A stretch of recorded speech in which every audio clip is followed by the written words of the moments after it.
All right, we are on to the exterior portion here. Wheels and tires are good shape. You got some scuffs on these wheels pretty much all the way around. Good all-season tires on these. I thought you would get a lot of road noise, but there's really none. Drives great, doesn't pull at all. You'll see here in your paint, you get like a lot of those brush, like really fine lines. You can't feel them, but you can see them in the sun like this. You need like a good buffing cut to get rid of those. It really do a lot for this car with all the light scratching. All these pink dots, they went around and put dots. Looks like they were going to do PDR to treat like little dings and dents and chips. So they did a good job marking everything. Makes my job easy. But nothing major, but yes, there's lots of little dings, chips, like it was in parking lots a lot. Show signs of that. So nothing crazy. I did say here in the front end, this bumper has a little gap that gets closer towards the tire, both sides. Gap closer. So it's not like perfect alignment on there, but it's pretty good overall.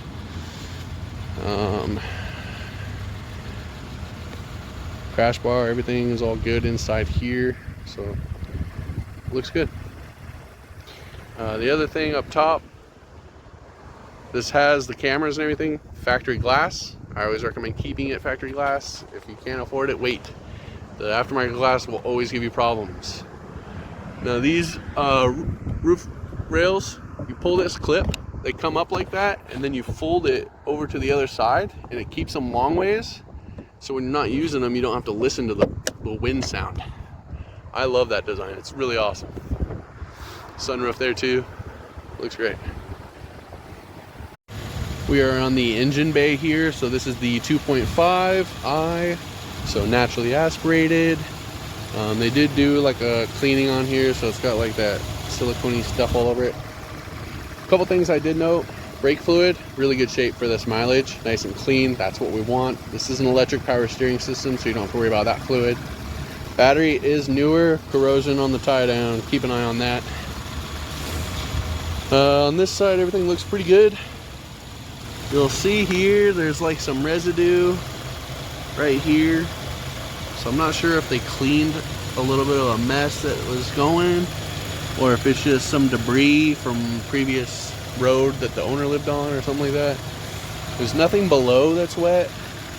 Typically on these engines being flat, everything will go down. You'll see everything on the bottom of them. They do have a belly pan that absorbs a lot of it, but looking down in there, right by the exhaust, everything's dry down there. So that's good.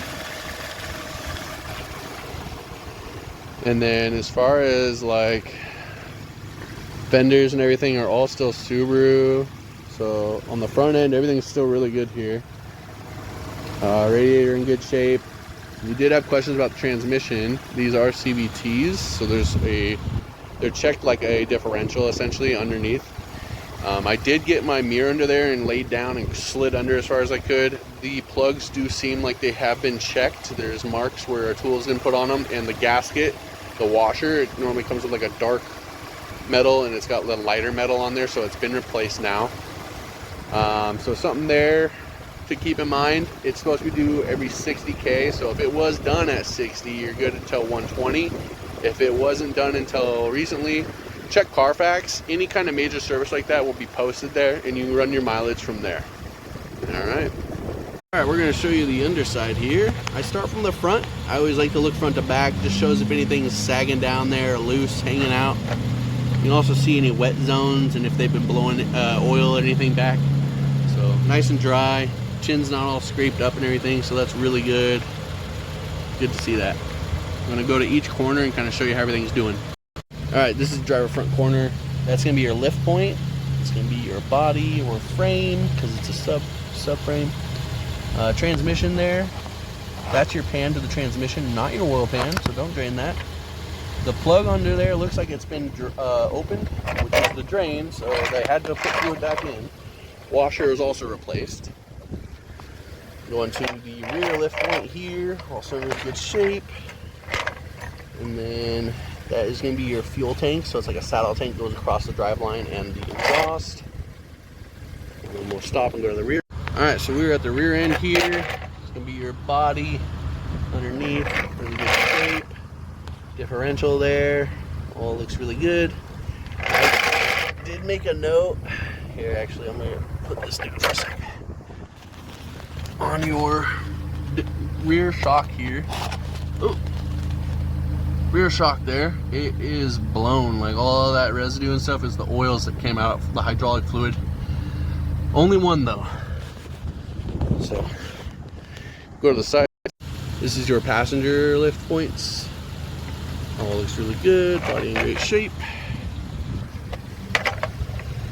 Front lift point there, also really good shape. Get a good eye on the transmission and exhaust. All looks really good. Nothing rusting, nothing leaking or wet except for that strut in the rear. Looks good.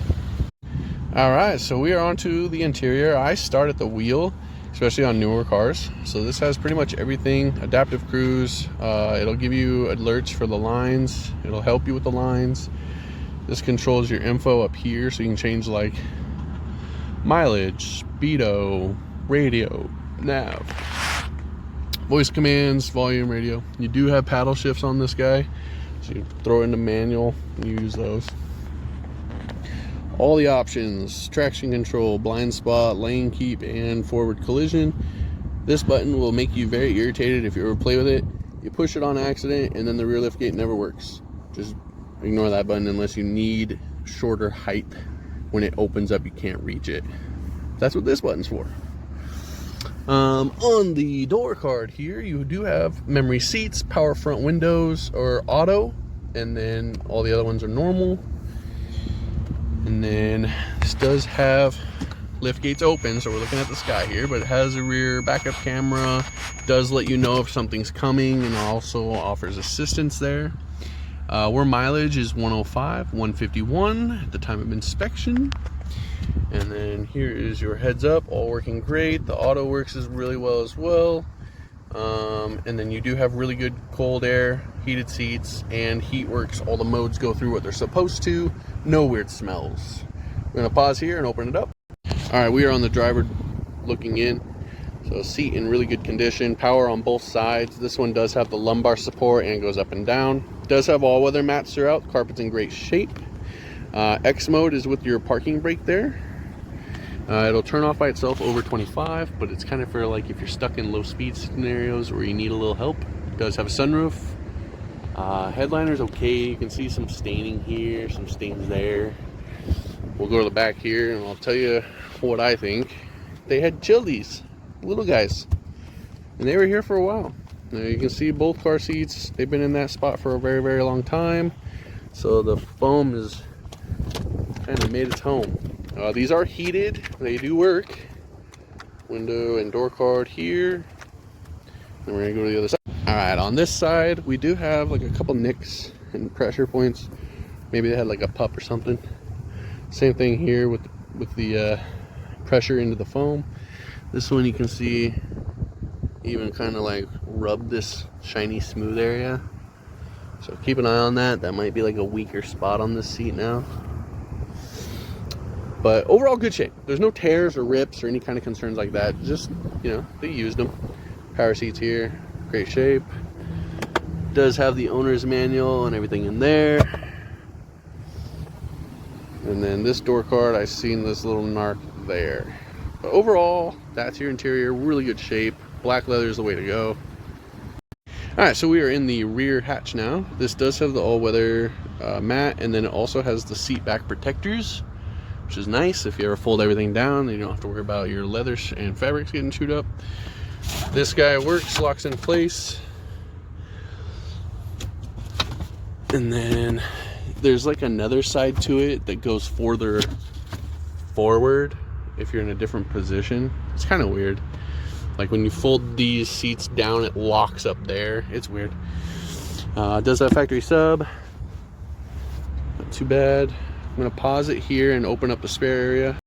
All right, so when you're back here doing stuff, this has like a little hook built into the latch itself. Put it on there and it keeps everything up while you're in here.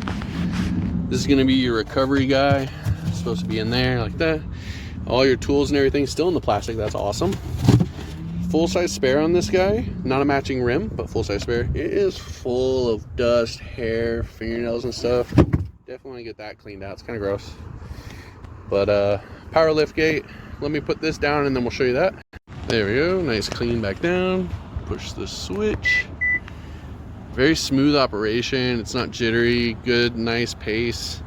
Doesn't stop or hesitate. And then it sucks it down. That's what we want. Sun's kind of fighting me here, so hopefully we get most of the glare out. A couple things. So I always start here. We want to make sure the VIN is correct to the car itself. It does match.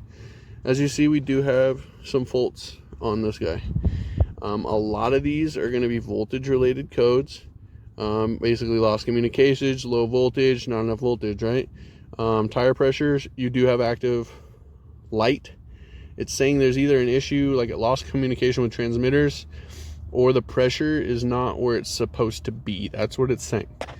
During our drive, it never gave us a reading on pressures. It just stayed on with the solid light. So I expected to have like actual codes, but they're all stored, all history. Nothing here that really stood out to me, honestly. I went through them all. Like I said, they're all pretty much voltage codes and nothing really like important. Transmission, engine, all that kind of stuff while driving came back normal. So that's what we like to see. Like I said, all of these are history codes. We're gonna go to our monitors. So right now I'm working on the monitors getting pulled up, but this is like a little jumper that they had plugged into the actual OBD, and it's tucked in there. It's probably a tracker of some kind. A lot of dealerships do this for their lot units. So maybe have them take that out before you pick the car up. I don't know if you want that in there or not. We disconnect it anytime we do scanners because we don't want interference. Alright, so these are our monitors. These are all basically what the car's measuring, testing, and monitoring while you're driving the vehicle. They're all supposed to meet a certain count or measurement while you drive. All green checks, that's good, that's what we like to see. Circle with the line through it just means it's either a not supported monitor. A lot of newer cars, they overlap, so like your heating monitor and your heated catalyst, it'll probably be, you know, all related, like one system functioning for that. So that's why they don't have too many things going on. Reduces redundancies. All right, we're gonna wrap it up on this 2019 Outback. Overall, really good driving car. With it being naturally aspirated, it still has plenty of power to get up and go. I kind of like how smooth the naturally aspirated cars are versus the turbo ones when they're the CVTs. You did have questions on the CVT. We are not able to check them without putting it on a lift and, you know, pulling plugs. Like I did note though, it looks like those plugs have been touched. It looks like there's tool marks on there, and the washers are a different color than what I'm used to seeing. Did work for Subaru for a few years, so take that with you will. Does have some really nice all-terrain, so like not all season, but all-terrain tires. They're not loud, they drive really well, stops well, steers well. Did not affect drivability in my opinion. Car's loaded. Pretty much every switch you can select was optioned on this. Everything works as it should. The big thing for me was, you'll see the little pink dots, but there's little dings and dents all over this. In the back seats, those two sides have had car seats in there so long it's imprinted those car seats there. That's kind of hard to get rid of, so that's kind of a drawback for me. The spare tire area could really use a good cleanup. And then the other thing is these tire pressures are non-existent, too much pressure, or they're not paired to the car. So Subarus can be a little pricey. They're about like $300 a sensor if you go to the dealer at least. So keep that in mind. That's definitely something to haggle with. It's a safety thing. Yeah. Make sure you say that. That's why they put them on all these cars nowadays. But this, at 105,000 miles, this thing drives great. Perfect. All the stuff does what it should. I didn't feel like I was fighting it. I wasn't having to steer it or manhandle it. Wasn't having to brake hard. I wasn't having to punch it to get going. It did exactly what I asked it to without any kind of hesitation. So take that with what you will. We're gonna stop there.